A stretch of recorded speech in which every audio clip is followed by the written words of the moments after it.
Hello, class. Welcome to another exciting time in this training. We want to quickly look at Module 3. Module 3, PR 302. Module 3, PR 302. In this Module 3, the topic we have before us, or the title, is who is a protocol officer. We have learned about what is protocol. Now the question is, who precisely can you say is a protocol officer? Somebody doing the work under the assignment, manifesting it, proving it, showing it, who is a protocol officer. So before you can know who a protocol officer is, you have to know what they do. Duties of a protocol officer. The first duty we talk about is the functions of the protocol department that we have. And these functions are very dynamic in nature and sometimes vary from one event or situation to another. So their duties are dynamic. It depends on what the subject says he wants. It's not an organization where everything goes the same way. People have different ideology about what they want, what they expect from people, what they want from life, and what they want to produce, and what they want to get as an outcome of results that they want to get. So people like to do their things by themselves. So those ones, they don't have structure. They do their things by themselves, on their own, in their own timing, and they don't have any regret for it. Some people, some principals, they depend upon the protocol from day one to the end. That is how they function. So people have different ways. So that's why it's very dynamic in nature. Some people, maybe in your organization, in a month, 2 months, 3 months, there will not be anything. We have seen where a principal is taken away and that one is being brought, and you can stand and compare the two of them. One is very, very active, effective. The other one is very, very dormant and not effective. People are different. I don't need to tell you that one. So it is important that every member of the protocol department clearly understand the role of the department in every setting. So immediately you have been assigned a duty, you must look at the setting where you are. Ask question. What kind of a person am I working with? Ask the person, your subject. What do you want me to do? How do you want me to operate? What do you think? How do you think? Some have, they say, don't call me, I'll call you, Some will say, keep on calling. People are different. So even more crucial is that individual members understand and are equipped to carry out their own tasks and responsibility. So the more you understand your subject, your principal, your boss, when you understand them, you are able to carry out your activity, your responsibility, your task. But if your assignment, if you don't understand them, believe me, you will not understand at all. You will be committing you will committing error, you will committing mistake, you will be going front and backward. People will not, they will think you're not effective, and you are like a novice, and you know what you want to do, you know what you were supposed to do, but you aren't getting enough information. And if you don't have enough information, then there's a problem, there's a challenge in your own assignment, and everybody begins to blame you. Nobody blames the boss. It is you they blame first. So what are the responsibilities of a protocol officer? Number one, a protocol officer has various responsibilities tied to his office. You have so many responsibilities tied to your office. A protocol officer's responsibilities begin from God. And from God, it moves to your team work, your team. From your team, it moves to other groups or an individual that you are ministering to. That is how your responsibility starts with. It starts with God. If you don't put God first, I'm afraid. So let God be the one leading, be the one directing. Even when you're about to fall into mistake or error, you see something helping you out of that error. It has helped a lot of times. It has really helped. So make God your center focus, the first thing first that you must respond to. Then members are expected to exhibit good flexibility to meet all responsibilities required of them. So you must be able to meet up with all your assignments, all your responsibilities. That is why you cannot afford to work alone. I pity those that work alone, those that think alone, those that plan alone, those that want to do everything by themselves. Enough is enough. You're not getting younger. Begin to delegate. Just like Moses' father-in-law told him, delegate assignments. When you delegate assignments, you will see how it will work for you. We are still coming to leadership in the last part of it. Bringing an invited guest speaker for that. Train on leadership from Maxwell. Now, so you must have the ability to multitask. You must have the ability to multitask. So let's talk about your responsibility. I said the first responsibility is towards God. That is your number one responsibility. It is towards God. So the protocol officer is called and elected by God. So see your calling as God who has called you and has him or her primary assignment from God. So above every other thing, it is God that must come first. Subsequently, an officer's relationship with God and obedience to him should not come second to any other thing. Should not come second to any other thing. It is the responsibility of every team member to go closer to God as the primary source of strength to carry out every other duty comes from him. So you must ask God for grace, for strength. Anything can happen. Anything can happen. In the summary, develop your relationship with God. Find time to spend in prayers and the word. Consistently rely on God for strength and direction. And you have responsibility to other group leaders. Now, every team members play an important role in carrying out team objectives. Members owe it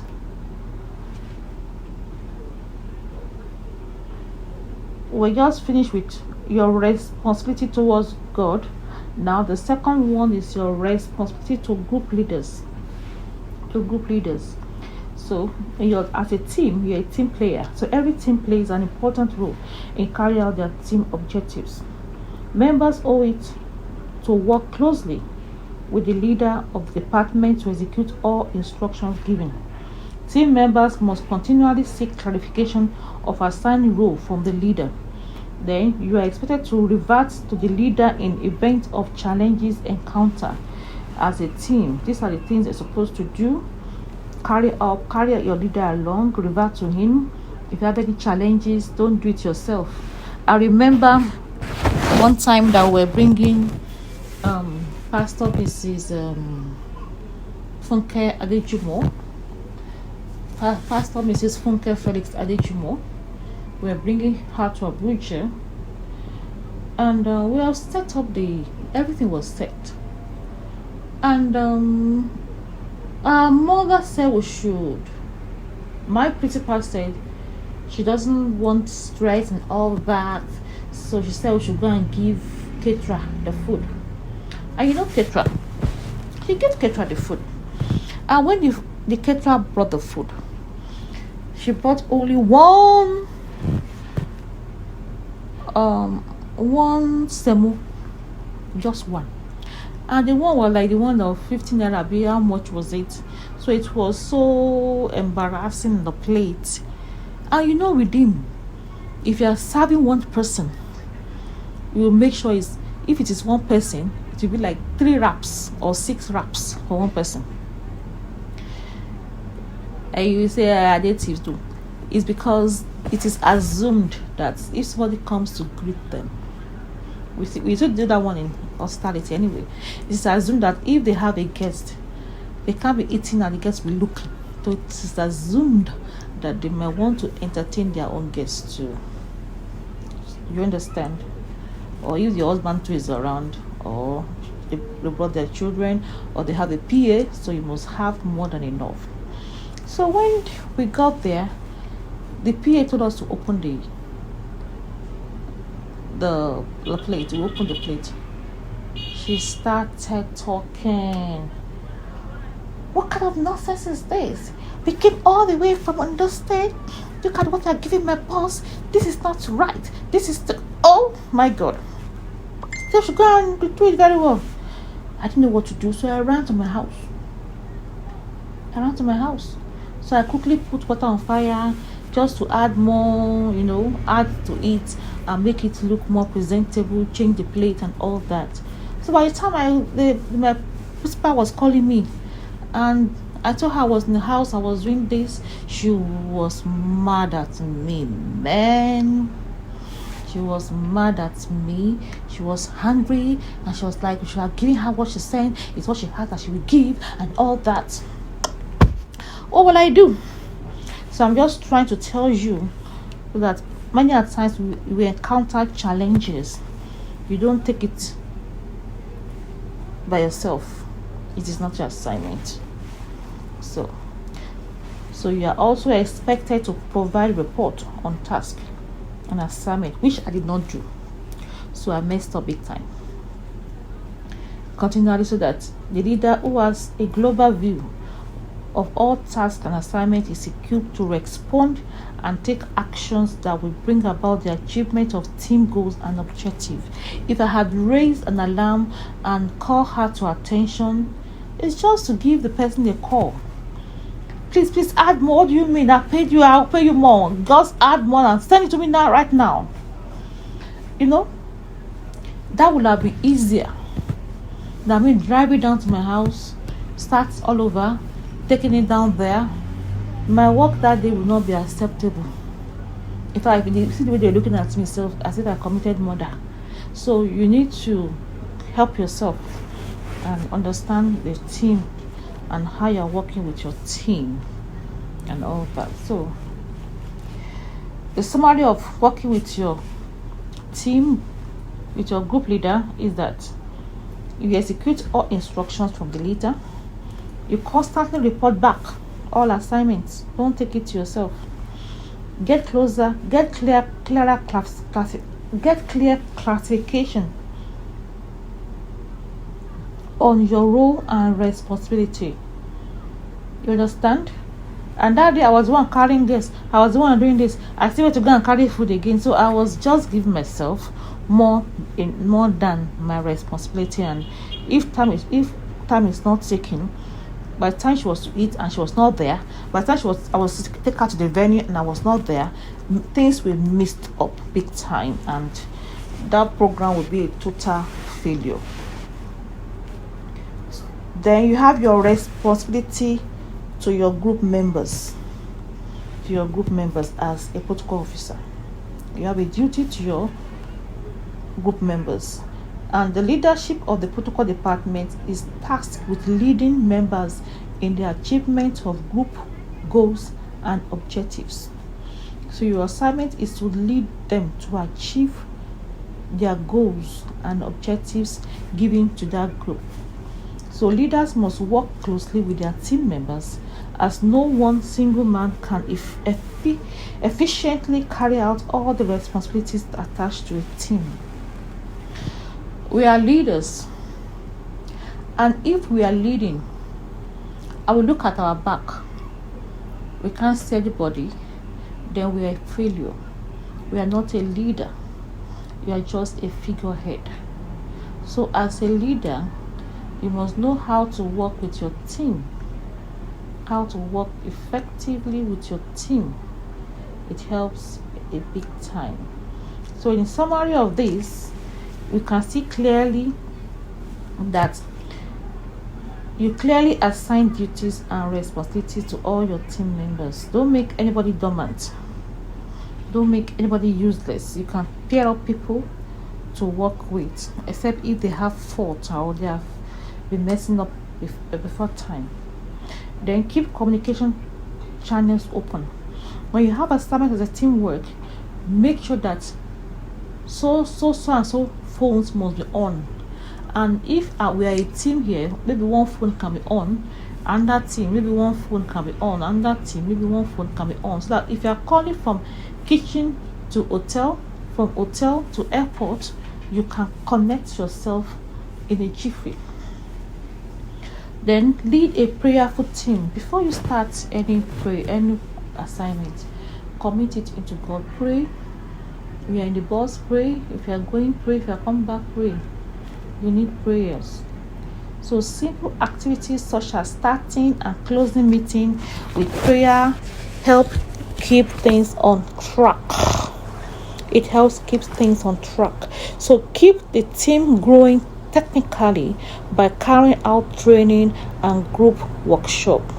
Keep the team growing technically by carrying and training and having workshop, just like we are doing here today. We are keeping ourselves upgrading. We are upgrading ourselves. We are equipping ourselves. We are trying to learn on the job. We are trying to know more, and we are trying to be a pro in our assignment. So you must do things that will challenge them, their brain and their assignments. So number 5, you must have team members properly and uniformly dressed with badges when necessary. Whenever you have an assignment, the reason why we dress in a uniform way is for them to identify us that we're doing an important assignment. There's some place that anybody cannot enter, but as a protocol officer, you can enter. You can enter. So your uniform identifies you, makes you look neat on your job. With your badge, makes you to be identified easily. So you must always dress properly with your team members. Then you have responsibility to your guest. Responsibilities to your guest. Responsibilities to who? Your guest. And what are your responsibility to your guest? To your guest, protocol members may be assigned responsibilities over a guest minister or a guest speaker. We call them guest minister, guest speaker, or anything. So members need to ensure the safety and comfort of all these guests assigned under their care. You must take care of them, and your responsibilities range from making itinerary arrangement to airport meeting, local transportation, and all that. You must make arrangement. I remember there was one. She called me, I'm on my way. That was 7 a.m. in the morning. Then she was on her way, not knowing that she has never had a bath.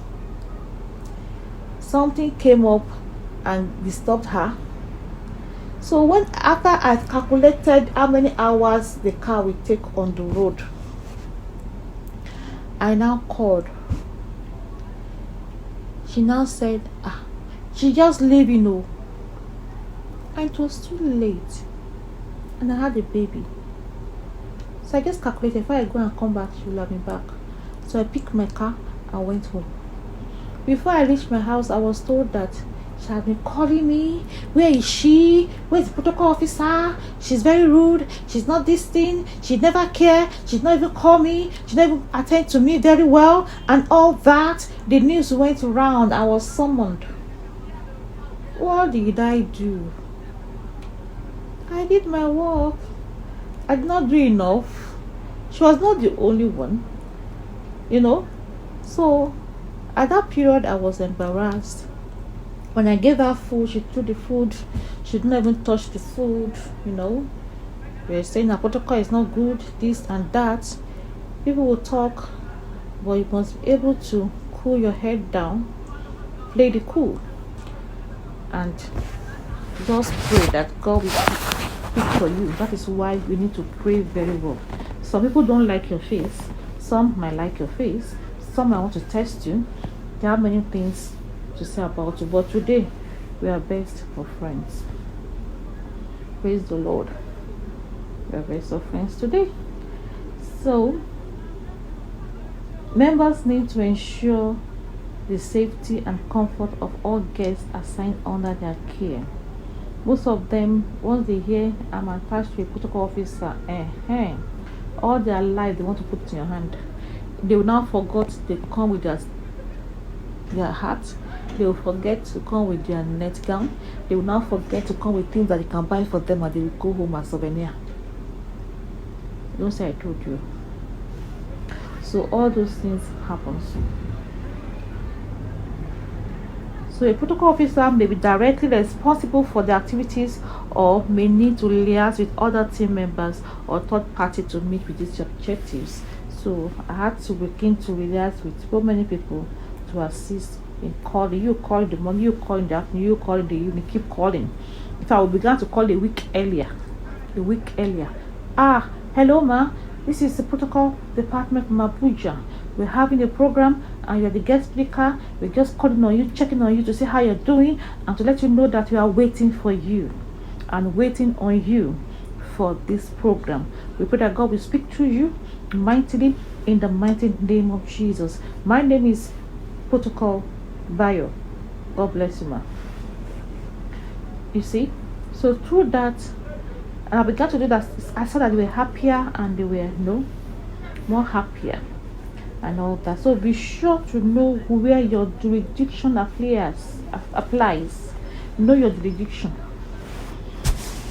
There are times that your guest will say, don't call this person. Or when I say call, if they say don't call, don't call you. Don't be a nice protocol officer. If they say call, better call. And sometimes you call, they say, what is it? Okay, the way they will even answer you. But just follow your principal's instruction. Nevertheless, do not take anything to chance. It is your responsibility to directly or indirectly make sure your guests feel at home while away from home. So they will stress you, but be prepared. This is my assignment. This is my work. Yes. So in summary of this, we understood that arrange guest invitations and correspondence must be done by you. Make flight and other itinerary arrangement. You make accommodation arrangement. If hotel, get anywhere they need to get to. You know the room number. Put flower there. Decorate the place.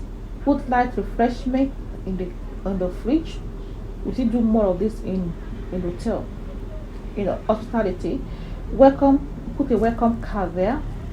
I do it a lot. Arrange pick up, drop off from the airport or other time arrival. Ensure all vehicles are full with drivers readily available. Make adequate arrangements for feeding. Get acquainted with the menu of the guest. Call them, ask them what they want to eat. Guest menu list, you must have it. Mode of meal preparation. Some don't eat pepper, some don't eat salt, some don't eat meat, some don't eat fish, some don't eat rice.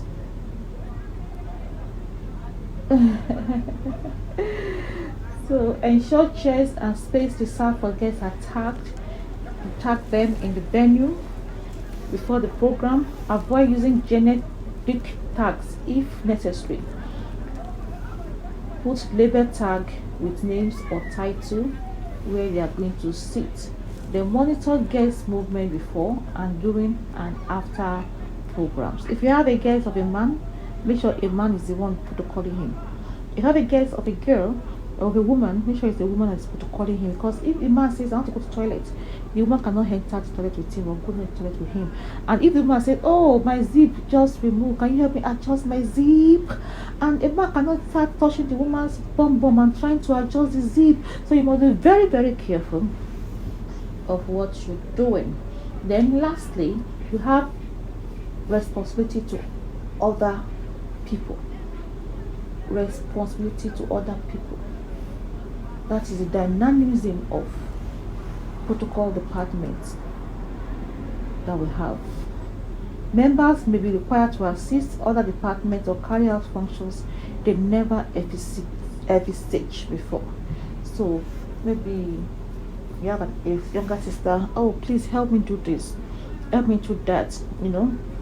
If you have somebody in that church, you can beckon to them. I can do it a lot. Maybe winners, redeem to winners, redeem to other ministry. We beckon to them, please help us do this, help us do this, help us do this. We interact, we meet, we do meetings together and all that. So it happens a lot. And consequently, members of the protocol department must remain flexible and keep an open mind on learning and doing new things. Just be flexible. Many a times we have said this is what we're going to do. After 1 week, they change the program. The last date, it is changed. In fact, the man might never come again. After we have planned this way, by the time you get to resume on your duty, you just have your principal, sorry, what you have planned is off. You have another plan, and you're like, you must be able to absorb anything. So, in summary, keep an eye on the department very well. Keep your phone close to you in case of emergency. Be proactive, anticipate needs around you, and respond quickly. Always go around with your handkerchief, with your sweet in your pocket. You know they will ask you. Go around with your envelopes because they will ask you. Carry out routine protocol duties within the church premises during services and meetings. Manage the church entrance, main sanctuary, and the pastor's office for effective scrutiny and protection by God's permissible grace. Prevent human disturbances and needless interruptions during worship services. Provide information and organization of counseling schedules on service days. Before your subject finishes on the pulpit, there's another group that will go and open the door, arrange the room again on the AC, and that group will sit down, attend to guests that want to see the principal, your guests, your principal, your subject. You must be able to handle this very well on the Sunday. So, take care of logistics and formalities during special meetings. Ensure the security, health, and safety of all. Ensure the maintenance of law and order with a growing congregation. You know, at times you might begin a congregation with just 50 or 20 or 10 or 5. And at times you begin to grow, you must be able to grow with the growth. So, know how to improve and increase yourself with the growth. And if you have a congregation of 1,005 and the protocol officers there are just 5, 10, it is too low for that congregation. So ensure that you coordinate and control car parking within and outside church premises to ensure conformity with road traffic regulations. We say, well, we're not security members. No, because if car blocks you, then you know that you are supposed to be a security member. If your boss says we are going out now and you were not told, so how do you know? How do you drive out if you have been blocked? So you must be able to assign someone that will be monitoring the vehicle, that nobody covers or block your vehicle from movement. Ensure safety by observing and controlling traffic as to enhance the safety of community members. As much as possible, ensure that any compromise of general security and safety of members is swiftly dealt with. Many people don't have security, they don't have this, but you can still act in a way that you take charge of what you're doing, and even raise members that can assist. So we have been able to discover today that as a protocol officer, you have duties,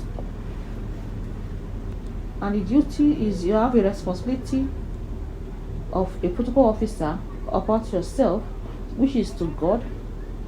After God, next is to your group leaders, your group members, next to your group members, then to your guests and other people. These are your responsibilities that we just analyzed here this evening. So I hope you understand who a protocol officer is. This is a conclusion of Module 3, PR 302. Any questions? You can throw it open.